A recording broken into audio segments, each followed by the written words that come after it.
자, 안녕하세요. 이제 오늘 벌써 4차 시수업이 이제 시작이 됐고요.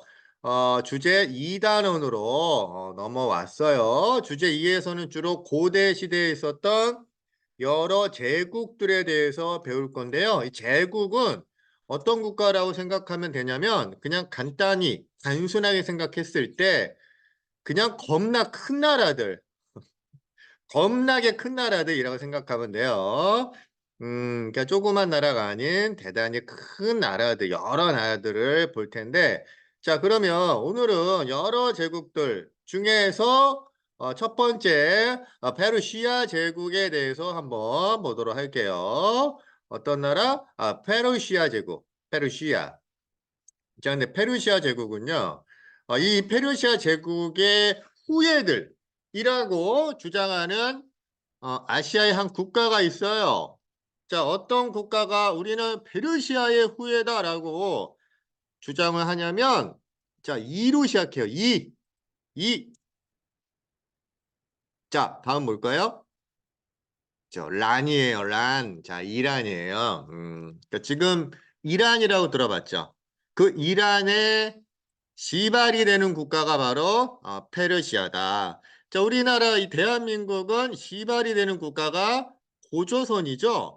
또 고조선 이후에 뭐 삼국시대, 고구려 백제 신라, 또 고려, 뭐 조선 뭐 이런 국가들이 우리 역사에 있었잖아요. 그래서 지금 대한민국이 됐는데 지금 이란이라는 나라의 그 원조 시발이 되는 국가가 바로 페르시아라는 거죠. 그때 이 페르시아가 제국이라는 칭호가 붙을 만큼 대단히 잘 나갔다는 얘기예요. 잘 나갔던 국가가 있었어요. 페르시아. 자, 근데 이제 그 페르시아 전에 그 전에 아시리아라는 나라가 있었네. 아시리아. 자, 이 아시리아는 최초로 어디를 통일했냐면 메소포타미아 지역을 통일했대요. 자, 메소포타미아 지역을 통일할 수 있었던 거는 이 지역은 여전히 철이 없는 청동기 문명 국가예요. 그러나 얘네들은 철이 있었다는 얘기야. 철을 들었다는 얘기예요. 철로 무기를 만들었겠죠. 그러다 보니까 얘네들이 강력한 철제 무기로 철없는 메소포타미아의 국가를 사정없이 조진 거예요. 자, 근데 문제는 얘네들이 그 메소포타미아 지역의 사람들을 통치를 할 텐데 너무너무 어떻게 통치했냐면 강압적으로 통치했대요. 여러분들도 공부할 때 부모님이 왜? 안 하면 죽여버릴 거야. 어? 막 손 자르고 막 때리고 막 감금하고 이러면은 반발하잖아요. 마찬가지로 이 아시리아는 너무 때려. 아우, 너무 때린다, 쟤네들. 너무 심해. 그래서 여기저기서 반란이 일어나는 바람에 오래 못 버티고 멸망을 하게 돼요. 자, 근데 그 아시리아가 그래도 어디까지 영토를 차지했는지 한번 잠깐 교과서 30페이지 보시면요. 자, 여기 나와 있죠. 여기 색깔을 한번 칠해볼까요? 자, 여기까지가 이제 색깔을 좀 바꿔요. 초록 색깔. 여기가 이제 아시리아예요. 그러니까 옛날에 그 메소포타미아 지역 앤드 여기 이집트 일부 지역까지 전부 다 통일했던 최초의 통일 국가가 어디다? 아시리아다. 아시리아. 자, 근데 아시리아는 어떤 문제가 있었다? 너무너무 강압적으로 통치했다라는 거. 강압적인 거는 옳지 않죠. 그렇죠?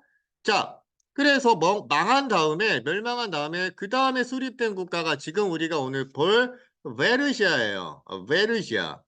근데 보니까 베르시아가 두 개가 있네요.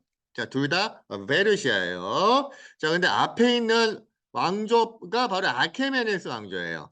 자, 아케메네스 왕조냐, 사산 왕조냐, 좀 가문이 달랐을 뿐, 페르시아는 페르시아예요. 근데 보통 우리가 페르시아 하면 아케메네스 왕조 페르시아가 더 영토가 넓었고 오래 갔기 때문에 주로 페르시아라고 하면 아케메네스 왕조를 이야기해요.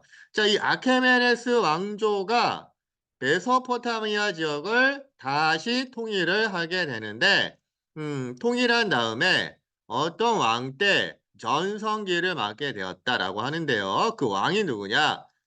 그 나라별로 가장 훌륭한 했던 왕이 전성기를 이끌잖아요. 예를 들면 우리나라의 조선시대에는 가장 훌륭했던 왕이 누구예요? 세종대왕이죠.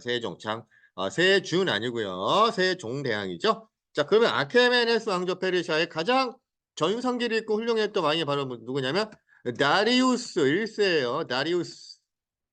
내가 다 다스리우스. 이렇게 기억해도 될 것 같네요. 자, 이 다리우스 1세.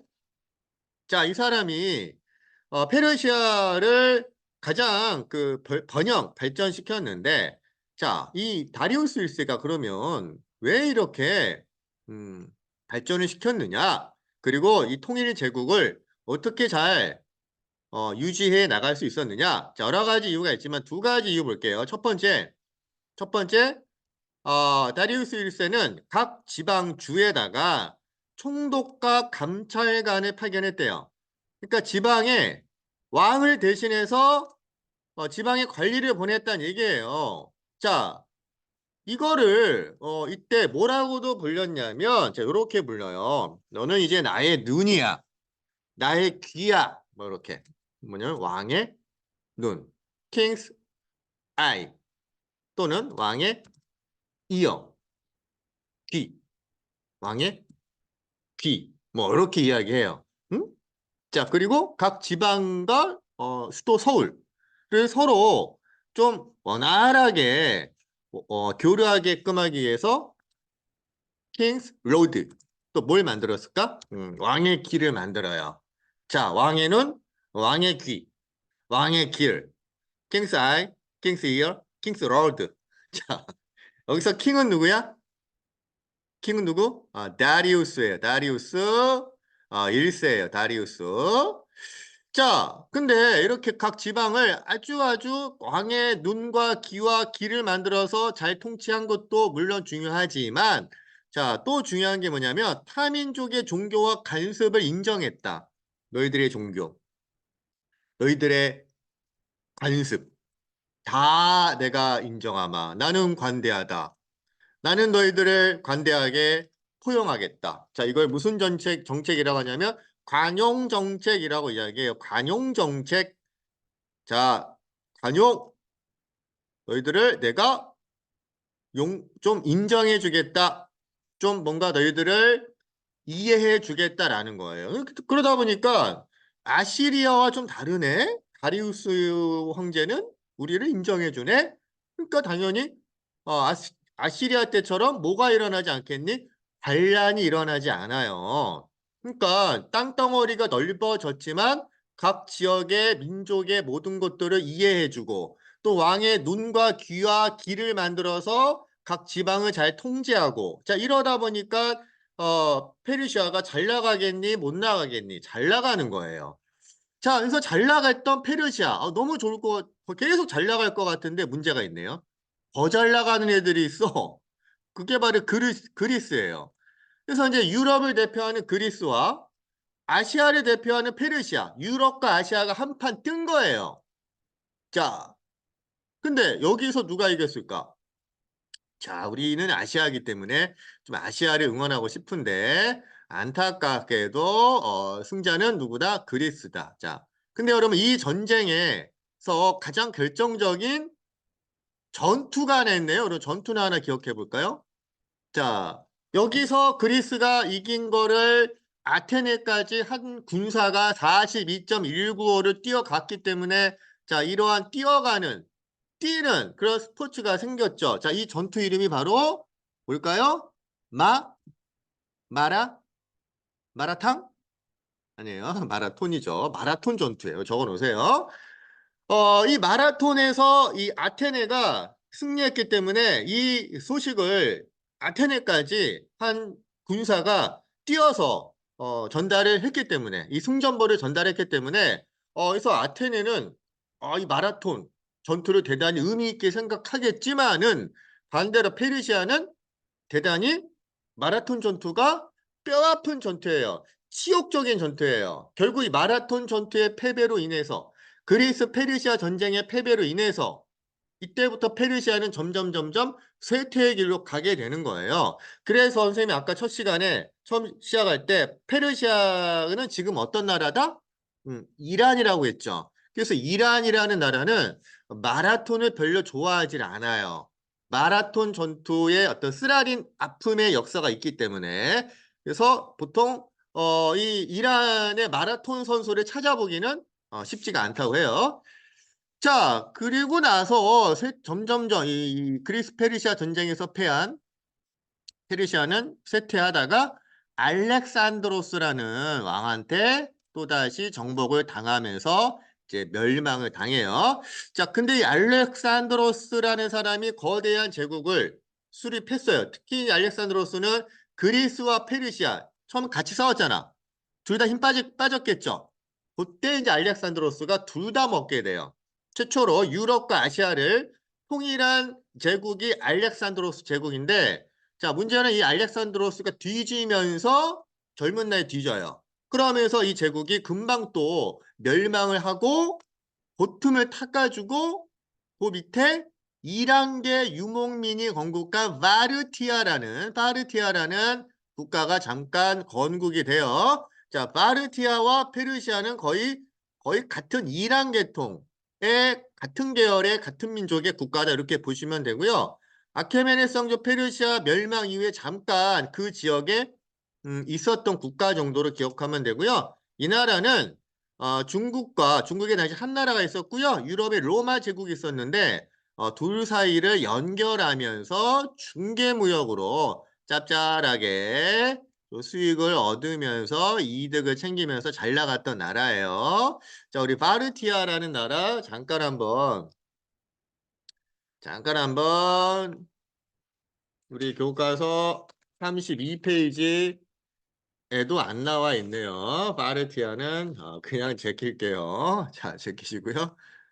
어, 다음 이제 중요한 거 사사왕조 페르시아예요. 자, 우리 아까 아케메네스 왕조가 있지만 또 나중에 사사왕조 페르시아가 수립이 돼. 우리도 고조선이 있지만 또 조선이 수립되잖아요. 고구려가 있지만 또 고려가 수립되잖아요. 뭐 마찬가지라고 보시면 돼요. 이 아케메네스 왕조의 부흥을 꾀하면서 나중에 또 세워진 국가인데 자, 이 국가는 조로아스터교라는 종교를 국교로 삼았다. 국교라는 거는 국가의 종교예요. 이 조로아스터교는 이미 아케메네스 왕조 페르시아 때 창시가 돼서 많은 페르시아 사람들이 믿고 있었던 종교인데 이 사사왕조 때 가면은 뭘로 삼았다고요? 국교로 삼았다고. 국교. 국가의 종교. 이거 안 믿으면 안 돼. 쫓겨나. 국교로 삼았다. 자, 그러면 조로아스터교가 뭔지 한번 볼게요. 조로아스터교는 조로아스터라는 사람이 만든 종교예요. 자, 우리 교과서,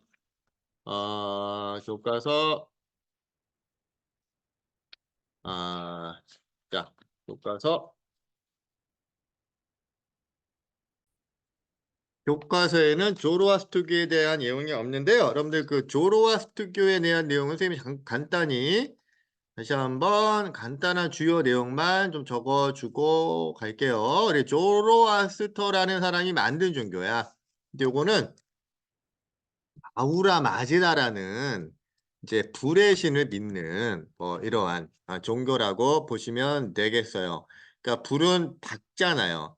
그러니까 이 빛을 또 의미하고 그래서 이러한 아우라 마지다가 이제 불의 신으로서 유일신으로서 나라를 통치하는데 아우라 마지다를 믿지 않으면 지옥에 떨어진다.